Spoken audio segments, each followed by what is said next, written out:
inascoltati, invisibili. Incontriamoci e portiamo Crotone in Calabria.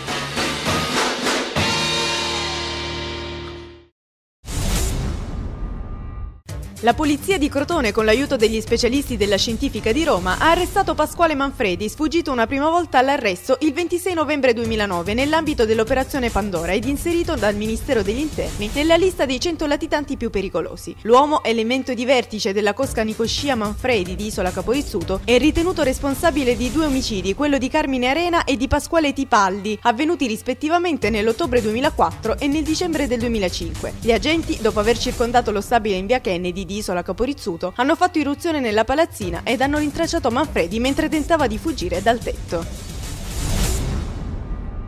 È stato trovato morto stamattina a Isca Superiore nel Catanzarese Francesco Muccari, 37 anni. Il cadavere dell'uomo era riverso nella sua auto, una Fiat Panda, nel centro abitato del paese. L'uomo, legato ad ambienti della criminalità, sarebbe stato crivellato da diversi colpi d'arma da fuoco, pistola e fucile. Sul posto, per i rilievi del caso, i carabinieri.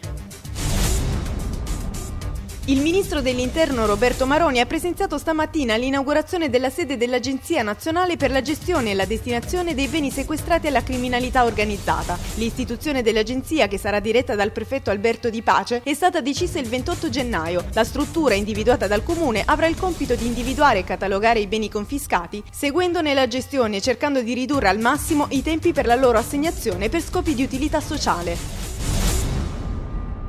Presentato ieri il progetto integrato di sviluppo regionale sui beni confiscati alla criminalità organizzata, con uno stanziamento di oltre 8 milioni di euro resi disponibili dal POR Calabria FESR 2007-2013. Sono in tutto 25 i progetti di riconversione e riutilizzo ai fini sociali di immobili confiscati alla criminalità organizzata e destinati ai comuni dalla regione. I comuni destinatari dei finanziamenti sono 14, di cui 10 nella provincia di Reggio Calabria, 3 nella provincia di Crotone, cui si aggiunge il comune di Nicotera in provincia di Vibo Valentia.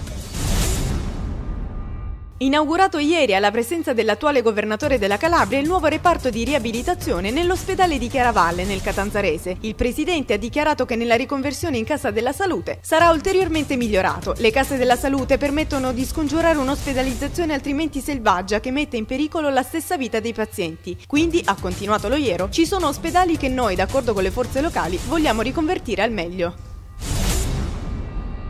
Incontro a Cosenza tra i vertici dell'UDC e il candidato a presidente della regione per il PDL Giuseppe Scopelliti. L'aspirante governatore ha dichiarato di voler abrogare l'emendamento passato con l'ultimo bilancio in Consiglio regionale che difende la casta e spiega: questo emendamento abbassa dal 25% al 5% la riduzione dell'indennità per i consiglieri regionali che decidono di andare in pensione a 55 anni, che diminuisce fino a 0 per chi ha 15 anni di legislatura.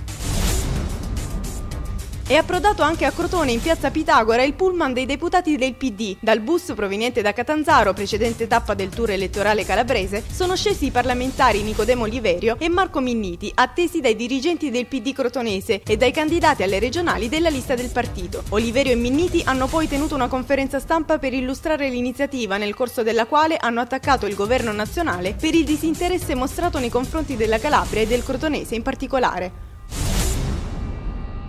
Ha fatto visita ai lavoratori dello stabilimento dell'ex Sasol l'arcivescovo di Crotone e Santa Severina Domenico Graziani, che si è presentato nella sala della direzione dello stabilimento nel pomeriggio di ieri, ricambiando le 2 visite ricevute, portando ai lavoratori da tempo in assemblea permanente un messaggio di speranza e vicinanza. Insieme ai lavoratori poi l'arcivescovo ha concordato una serie di incontri e la celebrazione nello stabilimento della messa di Pasqua. Nella conferenza stampa di ieri presso la sede dell'FC Catanzaro, il presidente Antonio Aiello ha lanciato un messaggio chiaro all'ambiente, intendendo andare avanti solo se ci saranno riscontri, altrimenti a giugno non iscriverà la squadra al campionato, denunciando la mancanza di sostegno da parte degli imprenditori. Passando ai numeri, per chiudere l'attuale stagione ci vorrebbero 1.100.000 euro, comprensivi di ricapitalizzazione, stipendi e scadenze previdenziali. Per il futuro poi si vedrà. Rendere meno pesante la degenza in ospedale per i pazienti con malattie croniche, questo è l'obiettivo dell'Associazione Culturale 8 e Mezzo in collaborazione col Dipartimento di Oncoematologia dell'azienda ospedaliera pugliese Ciaccio di Catanzaro, che insieme hanno ideato un ciclo sperimentale di proiezione di film d'autore. Cinema in Corsia prevede la proiezione di 4 pellicole cinematografiche nei mesi che vanno da febbraio a maggio e il genere prescelto è la commedia.